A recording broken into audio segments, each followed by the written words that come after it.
दोस्तों, अपनी लिखी हुई एक मार्मिक कहानी लेकर मैं फिर आपके सामने उपस्थित हो चुकी हूँ।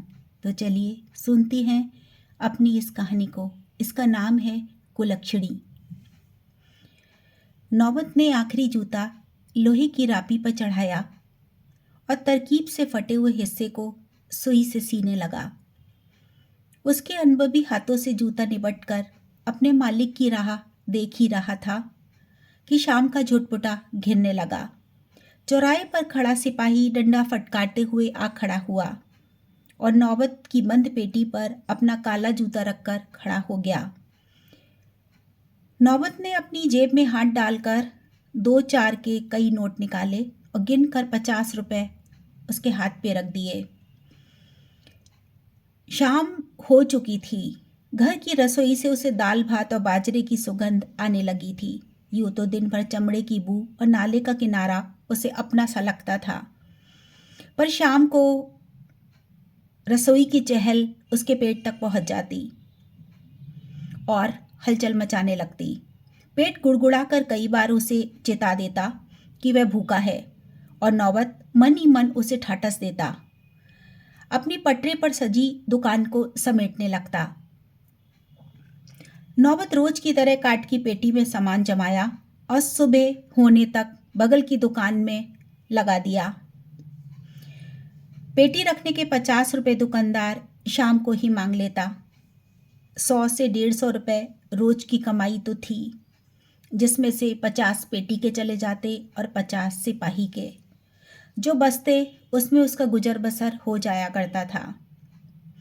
हंसमुख नौबत ने ना तो कभी किसी के सामने हाथ फैलाया और ना अपना दुखड़ा रोया।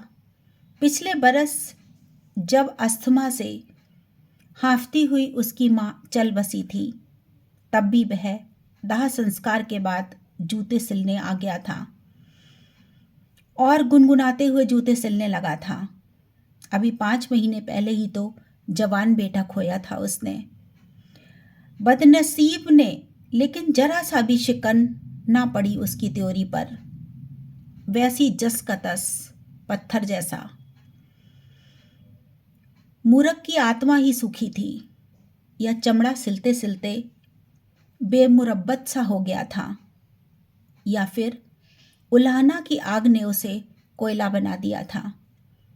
सामने की हलवाई की दुकान का कारीगर माखन कनखी आंखों से देखकर उस पर तंज कसता। अम्मा माल छोड़ के गई दिखत है। तभी मुए के चेहरे पर कोई दुख नाही, कोई मातम नाही। ए नौबतवा, तू कसाई है का? बोलत नाही साला, सुअर कहीं का। माखन चिढ़कर गुर्राता। नौबत मूर्खों की तरह जोर जोर से हंसता और दूसरा जूता सीने लगता। उसकी चुप्पी से खिसियाया माखन कड़छी को भरी कढ़ाई में पटक बैठता और घी के चींटे उड़कर उसके मुंह पर गिरते। अंगोछे से मुंह रगड़ता हुआ माखन फिर से उसे कोसने लगता। तब नौबत अपना लोटा उठाकर पानी लेकर दौड़ पड़ता ताकि उसकी जलन कुछ कम हो सके। मगर माखन ठहरा सगड़ ब्राह्मण। अपनी जात को बचाने के लिए उसे दूर से ही रोक देता। नौबत अपना पानी लेकर लौट आता और उसमें चमड़े के टुकड़े भिगो देता। अक्सर उस मोहल्ले के चौक में नौबत को लेकर जूतम पजार होती। 2-4 चमार के समर्थन में खड़े हो जाते और नौबत फिर गुनगुनाता हुआ जूते सिलने लगता। सिलसिला लंबा था पर कभी थमा नहीं। नौबत की जात और दुकान को लेकर राजनीति भी खूब होती। कुछ लड़ते, कुछ आड़ करते, पर उस पर दलदली कीचड़ से नौबत को जो बू आती थी, वो उसे कभी नाले के पटरे से भी ना आई। नौबत को नाले के पटरे पर दुकान सजाते 24 बरस हो चुके थे और उम्र भी 40 के पार। होशो हवाश का बड़ा हिस्सा इसी पटरे पर कटा था। जिंदगी ने अपनी रफ्तार अपने उसूलों से पकड़ी थी और उसने हालातों के हिसाब से। ना कोई गिला, ना कोई शिकवा, ना सम्मान की भूख। और ना इंसानों के समाज में कौन सा दर्जा हो सकता है, इतना दिमाग नौबत ने कभी नहीं लगाया। वह तो पेट और उसकी चिलचिलाती आग में ही झुलसता रहा और बेपरवाह चाल से उभरती हसरतों को कुचलता रहा। आज उसके इकलौते बेटे की विधवा बहू का 8वां सा पूजना था। गर्भ का 8वां महीना पूरा हुआ था। घर में औरतों के नाम पर वही तो बची थी जो दिन को गृहस्थी में खटती और रात भर सिसकती, रोती, भाग को कोसती। नौबत को थाली परोसती तो रोनी सूरत से सब व्यथा कह डालती, उड़ेल देती ताजा विधवापन का चुपता हुआ दर्द। पेट में बच्चा लाते मारता तो पकड़ लेती पेट को। मैं हूं ना,